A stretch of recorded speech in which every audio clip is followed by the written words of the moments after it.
నమస్కారం. లక్ష్మి చెప్పే కథలకు స్వాగతం. వీణులతో వీక్షించటానికి సిద్ధం కండి. ప్రియ సఖులు, ఇప్పుడు మనం ప్రముఖ సీనియర్ రచయిత్రి శ్రీమతి రంగనాయకమ్మ గారు రచించిన జానకి విముక్తి ధారావాహికం నుండి 5వ భాగం వినేద్దామండి. కాసేపటి తర్వాత వెంకట్రావు మొహం కడుక్కుని బట్టలు వేసుకుని బయటకు వెళ్ళబోతూ ఉంటే తల్లి చేతి సైగలతో వెండి పళ్ళెం మాట ఏమైంది అని అడిగింది. వెండి పళ్ళెం కొనిస్తే తప్ప దాన్ని తీసుకురాను అని చెప్పి వెళ్ళాడు. ఇక్కడ వెంకట్రావు మొహం చిన్నపుచ్చుకుని లాభం లేదు అన్నట్టు అరిచెయ్యి అటు ఇటు తిప్పాడు. తల్లి చట్టుక్కున్న కళ్ళొత్తుకుంటూ, నీకు ఈ దరిద్ర కొట్టుది ఎక్కడ దాపరించిందిరా, అచ్చటా ముచ్చట తీరలేదురా నీ బతుక్కి అని ముక్కు ఎగపీల్చింది. లేత సింధూరపు సూర్యకాంతి వాళ్ళ కళ్ళ ముందు లోకమంతా పరుచుకుంటోంది. వెండి పళ్ళెం నిజంగానే ఎవరేమోననే శంకతో వాళ్ళిద్దరి మొహాలు ఎలా తెలబోయాయి. ఆ పొద్దున పూట ఇవ్వకపోతే ఏం చేయగలం అనే అధైర్యం తోచింది ఇద్దరికీ ఒక్కసారి. నేను వెళ్తాను, ఎంతసేపు ఏడుస్తుందో ఏడని అని వెంకట్రావు విసురుగా వెళ్ళిపోయాడు. ఏడ్చింది ఏళ్ళు ఊళ్ళు ఏడ్చింది జానకి.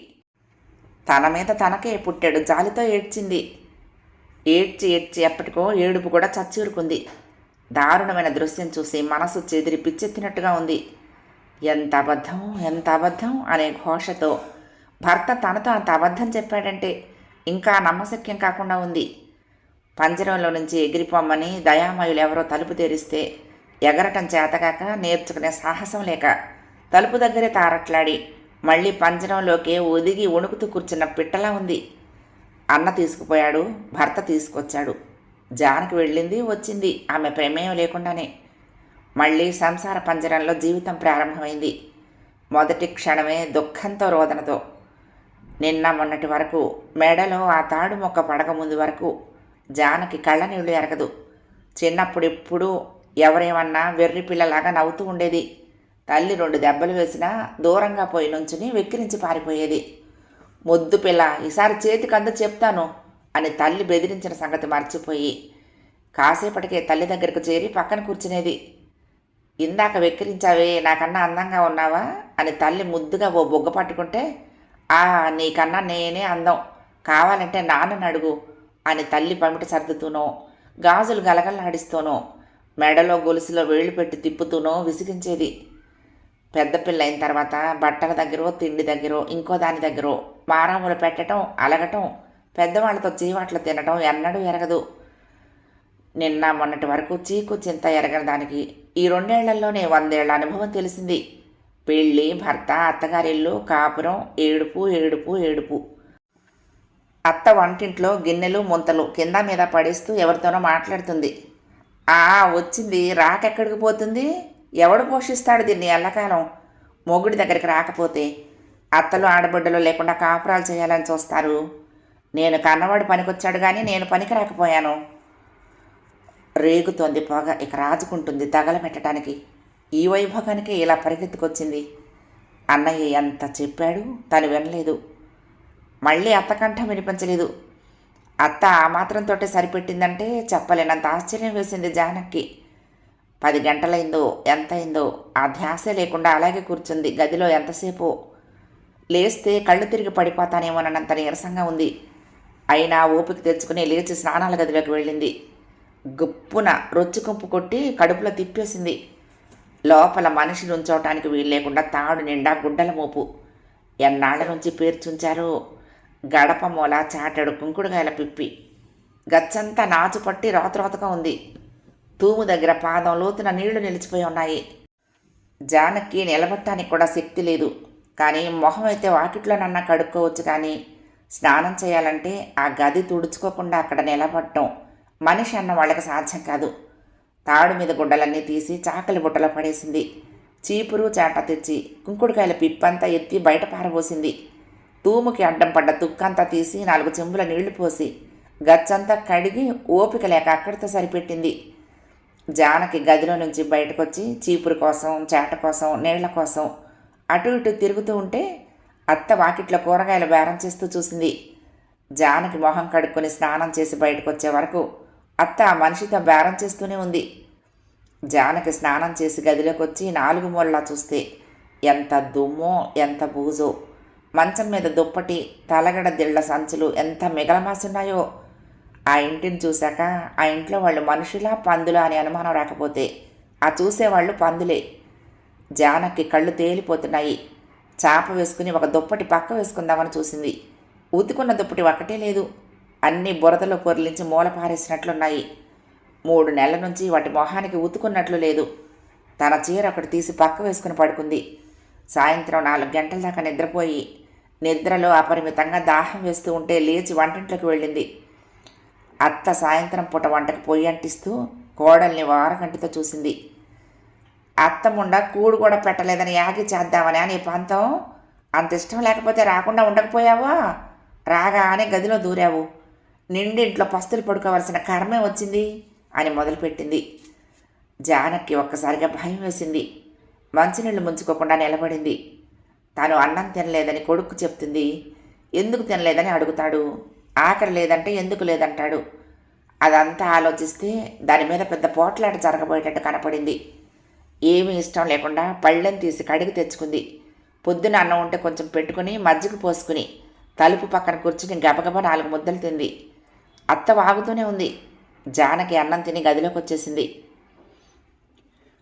వచ్చాడు వెంకట్రావు రాత్రి 9 గంటలకు. పిల్లిలా వచ్చి రాగానే తల్లి దగ్గరికి వెళ్ళాడు. అన్నం తిందా అన్నట్టు మూతి దగ్గర చెయ్యి ఆడించి సైగతో అడిగాడు. బాగానే మింగింది అనే అర్థంతో తల్లి తలా చేతులు ఆడిస్తూ జవాబు చెప్పింది. జయించేశాననుకున్నాడు. హుషారుగా స్నానానికి నీళ్లు తోడుకున్నాడు. ఇంట్లో జానకి ఉండగా తన పని తానే చేసుకోవటం అదే మొదటిసారి. స్నానం చేసి అన్నం తింటూ ఉంటే తల్లి గుసగుసలతో అడిగింది. అయితే నువ్వు వెండి పళ్ళెం మాట ఎత్తలేదా మీ అత్త దగ్గర అని. నేను అనకముందు వాళ్లే అన్నారు. చేతిలో డబ్బున్నప్పుడు చేయించేస్తాంలేండి అన్నారు. ఇంకా నేనేమంటాను, సరేలేమ్మని ఊరుకున్నాను. తల్లి కొంచెం ఆశ్చర్యపడుతూ, ఎవరన్నారా మాట? మీ అత్త అందా మీ బామ్మరిదన్నాడా అని గుచ్చిగుచ్చి అడిగింది. అత్తే అంది కానీ అప్పుడు వాడు అక్కడే ఉన్నాడు.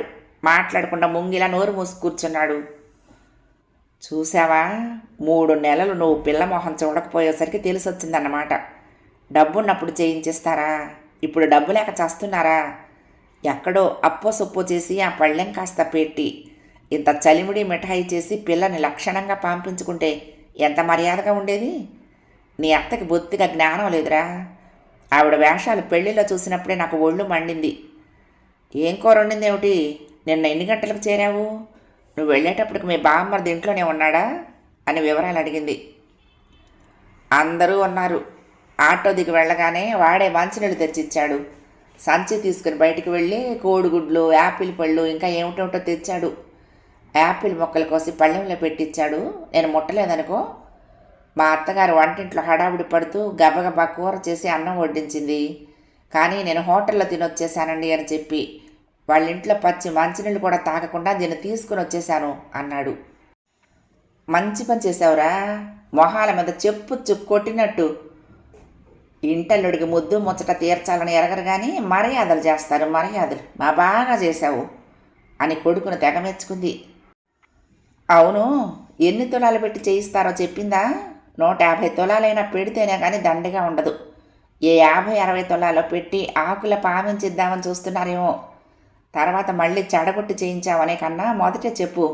నీ పెళ్ళానికి చెప్పి రేపు ఉత్తరంలో రాయమను అని పురమాయించింది. అటనక కాంతమ్మ గారి కొడుక్కి పెళ్లిలో ఎంత దిట్టమైన పళ్ళెం పెట్టారో తల్లి తెగ మెచ్చుకుంటూ చెప్తూ ఉంటే వెంకట్రావు భోజనం అయింది.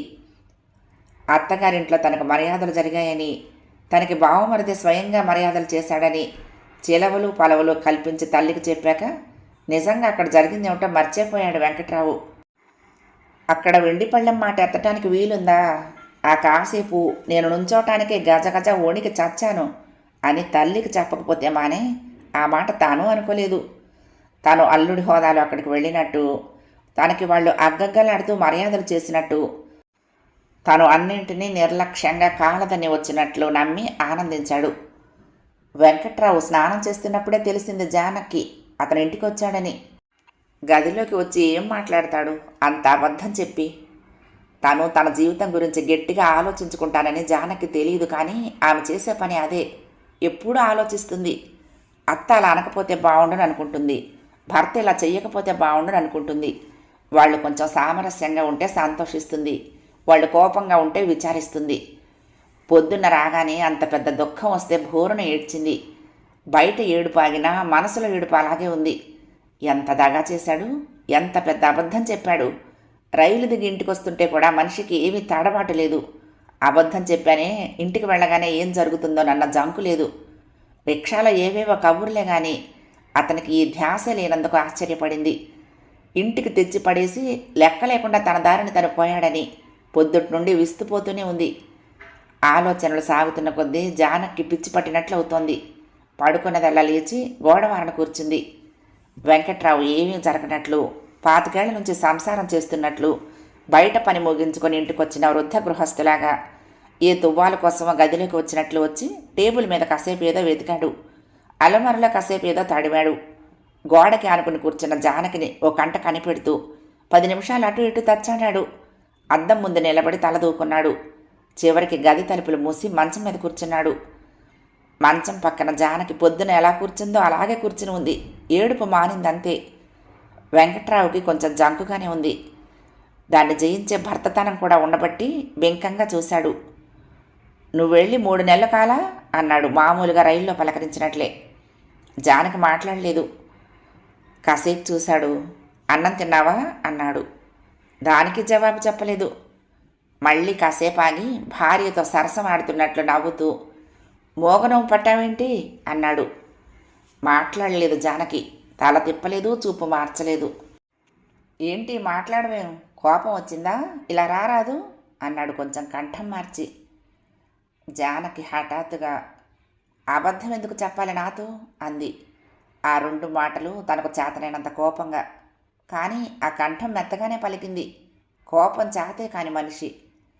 వ్యవహారం కదిలేసరికి వెంకట్రావుకు ధైర్యం వచ్చింది. ఏం అబద్ధం అన్నాడు ఆశ్చర్యపడుతూ.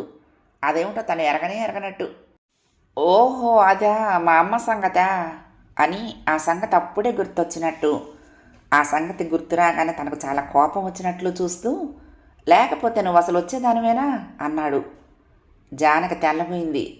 ఆ మనిషి సంగతి ఏదో ఇప్పుడే కొత్తగా తెలిసినట్టు ఆశ్చర్యంగా చూసింది. మా అమ్మ ఉండటం నీకు పనికిరాదన్నమాట. తల్లి కొడుకు దగ్గర ఉండక ఎక్కడికన్నా పోతుందా? రేపు నీ అన్నకు పెళ్ళైతే మీ అమ్మ ఎక్కడికన్నా పోతుందా? మీ అన్న లాంటి వాడైతే అంత పని చేస్తాడులే. మా వంశంలో మాత్రం కన్న తల్లిని వదిలిపెట్టుకునే కొడుకులు లేరు అన్నాడు గబగబా వెటకారంగా. జానకి నిర్ఘాంతపడి కూర్చుంది. అబద్ధం ఆడిందే కాక పైగా ఇంత దవాయింపా? మీ అమ్మ ఉండకూడదని నేను ఎప్పుడన్నా అన్నానా? యాత్రలకు వెళ్ళిందని మీరు చెప్తే ఎప్పుడు వస్తుందని అడిగానంతే, అంతకన్నా ఏమన్నాను అంది. అతని మీద కోపం పొంగుకొస్తుంది కాబట్టి ఆ 2 ముక్కలన్నా అనగలిగింది. కానీ తర్క వితర్కాలు చేస్తూ పోట్లాడటం జానకి చేత కాదు. అప్పటికే కంఠం పట్టేసింది దుఃఖంతో. నువ్వు పైకి అనలేదు కానీ నీ గుణం నాకు తెలియదు అనుకున్నావా? మా అమ్మ లేదని చెప్పబట్టే నువ్వు ఇక్కడికి వచ్చావు. అత్తుంటే కాపురం చేయదు మా పిల్ల అని మీ వాళ్ళు మొదటే చెప్పాల్సింది. తల్లి చచ్చిన వాడిని ఎవడన్నా చూడవలసింది మీ నాన్న నీ కోసం అన్నాడు. జానకి మళ్ళీ ఏడుపు వచ్చేసింది. తల వంచేసుకుంది. ఎంతో మారిపోయానని చెప్పిన మనిషి పూర్వంలాగే ఉన్నాడు, అలాగే మాట్లాడుతున్నాడు. అంతా పూర్వంలాగే ఉండవలసిందేనేమో. అన్నయ్య చెప్పినట్టే ఉందేంటి? చెంపల మీద కన్నీళ్లు జారిపోతున్నాయి. వెంకట్రావు ఆగ్రహంగా మొదలుపెట్టాడు. బుద్ధి లేకుండా వాడితో పోయి అక్కడ కూర్చున్నావు. 1 రోజా 2 రోజులా? 3 నెలలు చూశాను. ఎంతకీ రాకపోతే ఏం చేయమంటావు? తీసుకుపోయిన వాడికి మర్యాదగా తీసుకొచ్చి చెప్పాలన్న జ్ఞానం ఏమైనా ఉందా? అన్ని ముఖం మీద అడుగుదామనుకున్నాను మీ అన్నని. ఎందుకులే వాడి నోట్లో నోరెట్టడమని ఊరుకున్నాను. కానీ ఎవరి పాపం వాళ్లే అనుభవిస్తారు. ఇంకొకళ్ళని ఉసురు పెడితే ఊరికే పోతుందనుకున్నావా? అసలు నాకు మాట చెప్పు. నీ అన్న రమ్మంటే మాత్రం వెనకబడి వెళ్ళటమేనా? నా కాపురం వదిలి నేను నీతో వస్తానా అని నువ్వు గుమ్మంలో నుంచి వెనక్కు తిరిగి ఇంట్లోకి వస్తే ఎంత పరువుగా ఉండేది నాకు. వాడి చెంప మీద చరిచినట్టు అయ్యేది. నోరు మూసుకుని అవతలికి పోయేవాడు. నేను అరుస్తూనే ఉన్నానే వెనకాల లోపలికి రమ్మని. కట్టుకున్న భర్త మాట కన్నా అన్న మాట ఎక్కువైంది నీకు. అన్నే ఉద్ధరిస్తాడనుకున్నావు. అలాగైతే పెళ్ళెందుకు చేసుకున్నావు? జానకి దుర్భరంగా ఉంది అన్నని తిడుతూ ఉంటే వినటం. ఈ మనిషి అక్కడ తనతో అన్నది ఒకటి, జరిగింది ఏదో జరిగింది, మర్చిపోదాము, ఇక నుంచి సుఖంగా ఉందాము అన్న మనిషి మళ్ళీ ఆ సంగతులన్నీ తావి పోట్లాటకు దిగుతున్నాడు. తనేమైనా అంటే ఇదంతా ఎక్కడికి తేలుతుందో తెలియంది కాదు. అవును, నాకు తెలియక అడుగుతాను, చదువు కూడా మొదలుపెట్టావు, కాపురం వదిలేసుకోవాలనేనా? మీరు అవన్నీ మర్చిపోదామన్నారు అంది ఏడుపు కంఠంతో. మర్చిపోవాలంటే మర్చిపోయేలాగా చేశావా? ఎంత మర్చిపోదామన్నా అదంతా గుండెల్లో కెలికేస్తుంది తెలుసా? ఆడవాళ్ళంతా నీలాగా చీటికి మాటికి కాపురాలు వదిలేసిపోతే ఇక లోకం నిలబడ్డట్టే. మా అమ్మకి 14 ఏట పెళ్ళయిందిట. ఏడాదికి ఒకసారి కూడా పుట్టింటికి వెళ్ళేది కాదుట. అత్తింట్లో వాళ్ళు ఎంత చెప్తే అంతే. జానకి ఆ మాటలేమీ కొత్త కాదు. కానీ ఈ స్థితిలో, ఈ పూట, ఈ రాత్రి ఇక రాదేమోననుకున్న తను వచ్చిన తర్వాత కూడా అతని నోటి నుంచి పాత మాటలే వినటం, కాలచక్రం వెనక్కి తిరగటం, ఇంత ఘోరం జరుగుతుందనుకోలేదు జానకి. తాను రావటం భర్తకు చాలా ఆనందంగా ఉంటుందని, తను లేని రోజులన్నీ ఎంత విచారంగా గడిపాడో చెప్పి ఇంకెప్పుడు వెళ్ళకేం జానకి అంటాడేమోనని. అతను అంత ఆప్యాయంగా ఎన్నడూ మాట్లాడాడని కాదు ఆ ఆశ. ఇప్పుడైనా అలాగ మాట్లాడతాడేమో అనుకుంది. మారిపోతాడేమో అనుకుంది. నేను మారిపోయానని కూస్తే చాలు కాకి కోకిలవుతుందనుకుంది జానకి. పోనీ వెళ్తే వెళ్ళావు, 2 రోజులో 3 రోజులో ఉండొచ్చేస్తే ఎంత మర్యాదగా ఉండేది అన్నాడు. జానకి వెళ్ళిపోయినప్పుడు 4-5 రోజుల్లో వచ్చేస్తుందని, రాగానే ఇంట్లోకి రానివ్వకుండా ఒక పూటంతా గుమ్మం అవతల నుంచో పెట్టాలని కలలు కంటూ ఎదురు చూశాడు ఆ భర్త కొన్నాళ్ళు. పాపం ఆ ముచ్చట తీరనే లేదు అతనికి. చదువుకోవడం మొదలుపెట్టావు, అసలు అదే ఆశ్చర్యం నాకు అని బరి తెగించిన మనిషి అయిపోయినట్టు జానకిని ఆశ్చర్యంగా చూశాడు. నువ్వెంత తెగతింపులు చేసుకున్నావని తెలిస్తే నేను అలాగే చేశావాణ్ణి. ఆడదానికి లెక్క లేకపోతే మగాడికేంటి? మా అమ్మ ఎంత పట్టుపట్టిందో 2వ సంబంధం కుదిర్చేస్తానని. నేనంత తొందరపడ్డానా? మళ్ళీ పెళ్లి చేసుకుంటే ఏమయ్యేదానివి? ఎన్నాళ్ళు చూస్తాడు నీ అన్న? బతుకంతా ఈ గడప ఆ గడప పట్టుకుని తిరగాల్సిందే. పై వాళ్ళకేమి నొప్పి? కాపురాలు విడదీయాలని ఎన్ని కబుర్లైనా చెప్తారు.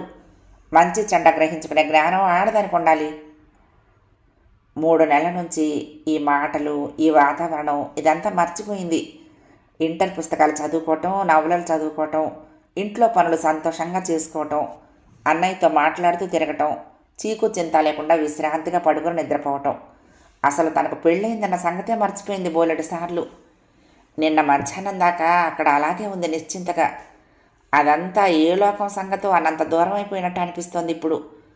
అతనితో మాట్లాడాలని లేదు, అతని మాటలు వినాలని లేదు. అతను లేని చోట ఒంటరిగా పడుకొని నిద్రపోవాలనిపిస్తోంది.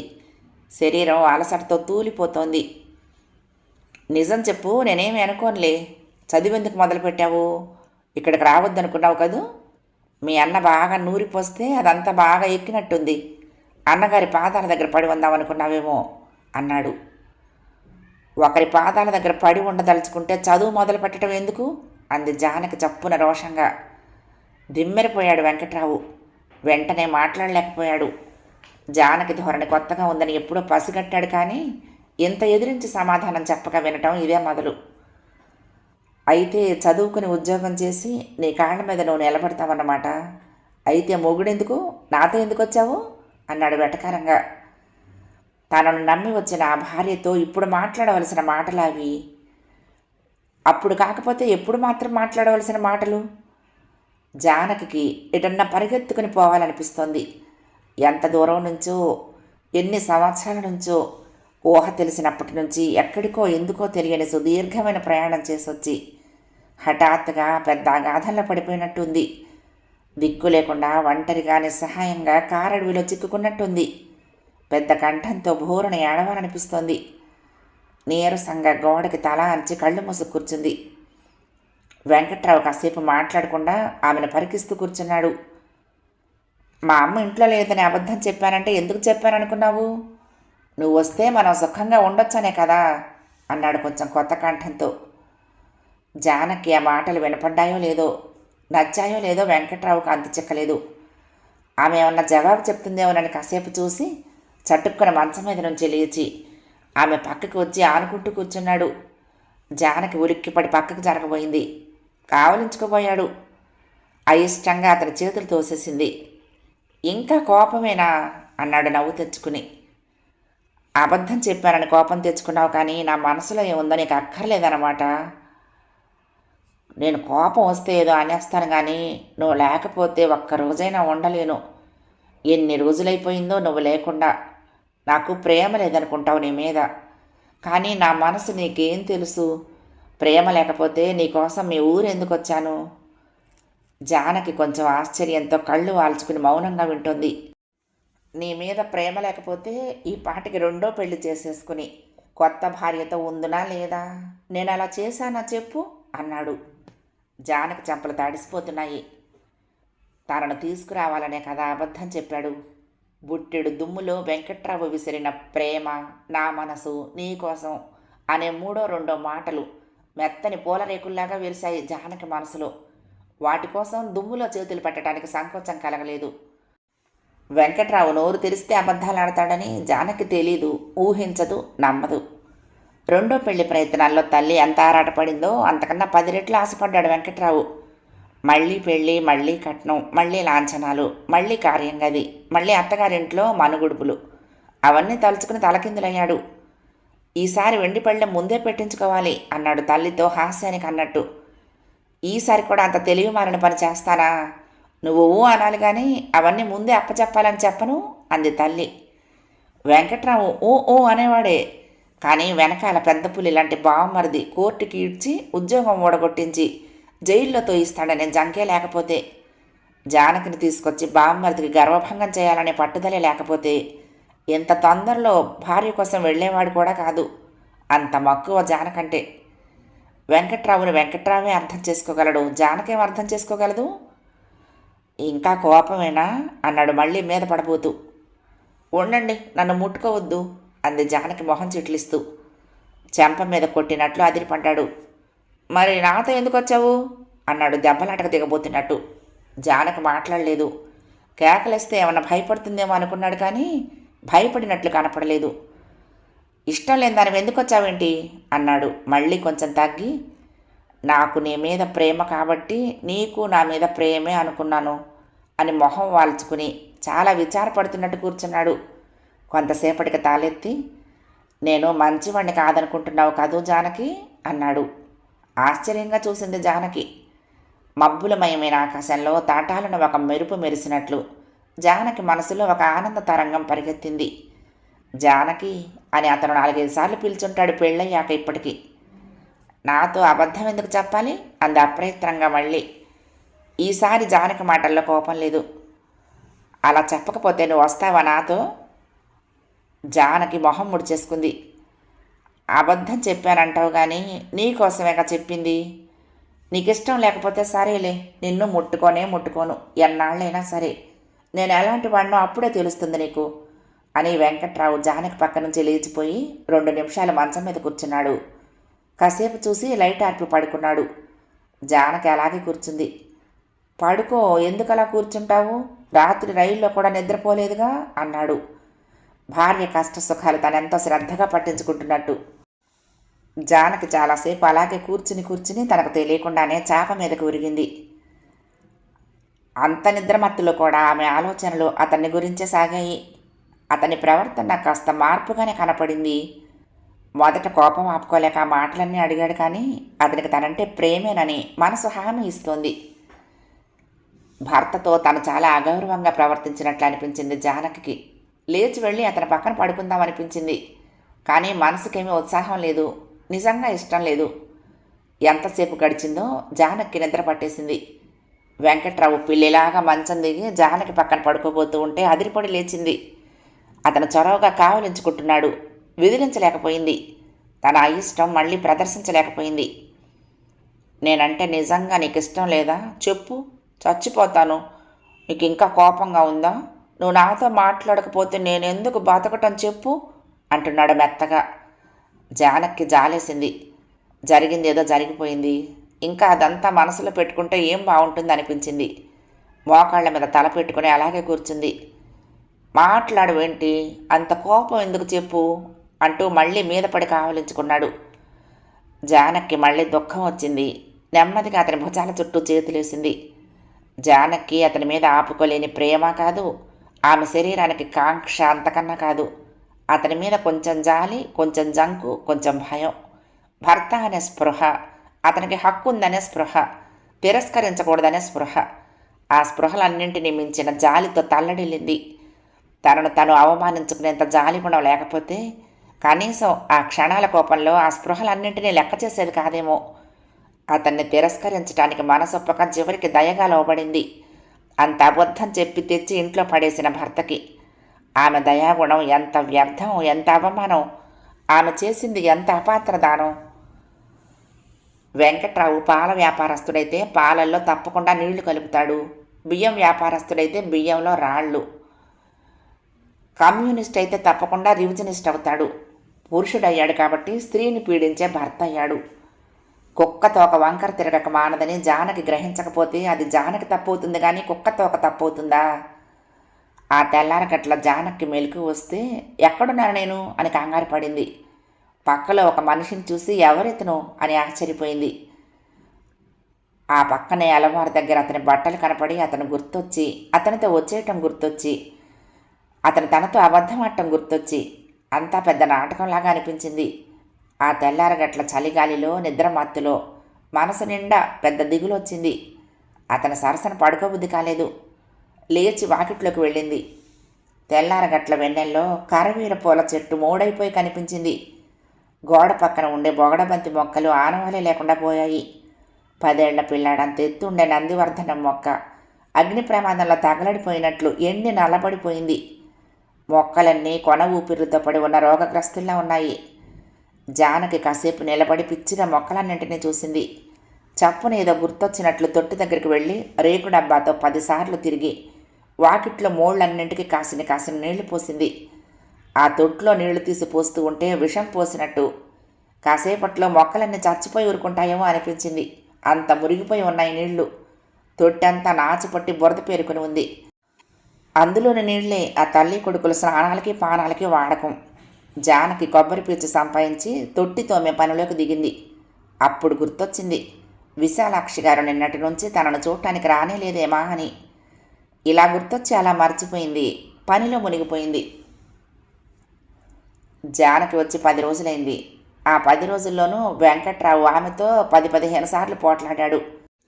పోట్లాటలన్నీ జానకి పుట్టింటి ప్రయాణం మీద నుంచో ఆ పుట్టింటి వాళ్ళు ఇవ్వని లాంఛనాల వైపు, సరిపోని పెట్టుపోతల వైపు దారితీస్తున్నాయి. ఆ మొదటి రోజు రాత్రి భార్య ముందు ఆ మాత్రం లొంగుబాటు చూపినందుకు చాలా చింతించాడు తెల్లారి లేచిన వెంకట్రావు. లేచిన దగ్గర నుంచి మొహం ముడుచుకుని బెంకంగా తిరిగాడు.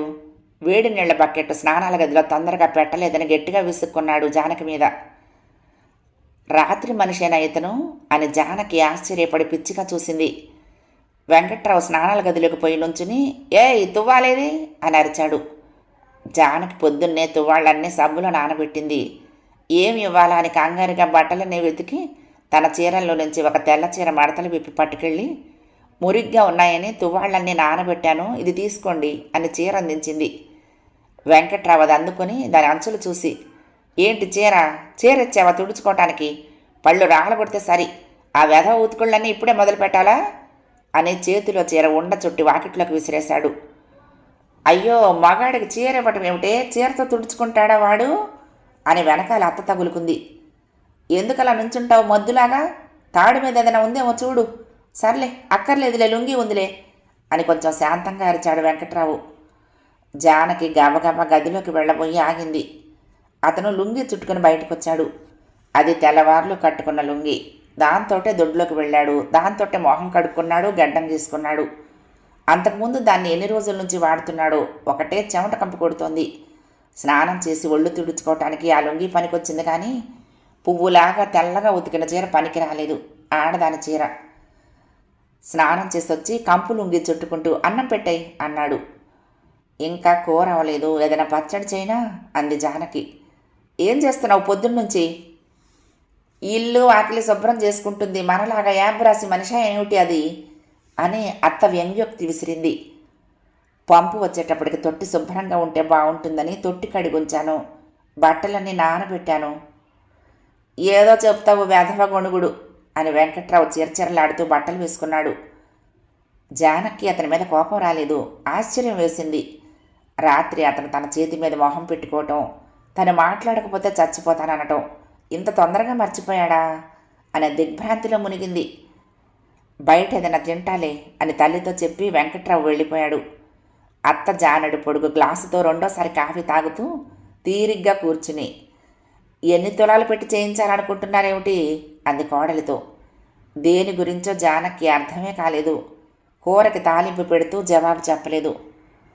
అడుగుతుంటే మాట్లాడమేమే, ఎన్ని తులాలు పెట్టాలనుకుంటున్నారేమిటి మీ వాళ్ళు అంది మళ్ళీ. తులాలు పెట్టడమేమిటి తెల్లబోయింది జానకి. వెండి పళ్ళెం చేయించి ఇచ్చేస్తామన్నారటగా. ఎప్పుడో చేతిలో డబ్బు ఉన్నప్పుడు చేయిస్తామంటే నువ్వెలా ఊరుకున్నావు? డబ్బు ఒక రోజున ఉంటుందా? ఎక్కడో అక్కడ అప్పు సొప్పు చేసుకుంటే ఎప్పుడైనా ఉంటుంది. రేపు చూద్దాం మాపు చేద్దాం అనుకుంటే ఇక వస్తువు ఎప్పటికమరేను. 150 తులాలకు తక్కువ పెడితే బాగుండదు. ఎవరికన్నా చెప్పాలన్నా సిగ్గు. అత్త ఏకవరసన మాట్లాడుతోంది. వెండి పళ్ళెం మాట కొడుకు తల్లికి అబద్ధం చెప్పాడని జానకి అర్థమైంది. తల్లి గొడవ పడలేక డబ్బున్నప్పుడు చేయించిస్తామన్నారు అని చెప్పాడు కాబోలు అనుకుంది. భర్త మీద కాస్త జాలనిపించింది. నిజం చెప్తే ఇక్కడ తల్లి ఊరుకోదు. పోనీ అక్కడే పోట్లాడి తెచ్చుకుందామా అంటే అక్కడ ఇచ్చే పరిస్థితి లేదు. ఆయన మాత్రం ఏదో ఒక అబద్ధం చెప్పక ఏం చేస్తారనిపించింది. తల్లి మంచిదైతే ఆయన అబద్ధం చెప్పకే పోను కదా అనిపించింది. ఎన్ని తులాలు పెడతారో నాకు తెలియదు అత్తయ్య అంది. తెలీదంటే ఎలాగే? తర్వాత నెత్తి నోరు బాదుకున్నా లాభం లేదు. 150 తులాలు పెట్టి చేయించమని మా అత్తగారు అంటున్నారని రాయి మీ అమ్మకి. ఒక్క పిల్ల, ఆ మాత్రం ముద్దు ముచ్చట చూసుకోవటం తెలీదు. ఆనాడు మీ నాన్న మాట నమ్మి సరేలే వాళ్లే ఇస్తారులే ఇవ్వక పారిపోతారని ఊరుకున్నందుకు మా గడ్డి మాకు బాగానే పెడుతున్నారు. పెళ్లి పీటల మీద 3 ముళ్ళు వేయకుండా పట్టుబడితే ఆనాడే ఊడిపడేది డబ్బు. ఈ మనిషి ఇంట్లో లేకపోతే ఎంత బాగుండునో అని జానకి మళ్ళీ గట్టిగా అనిపించింది.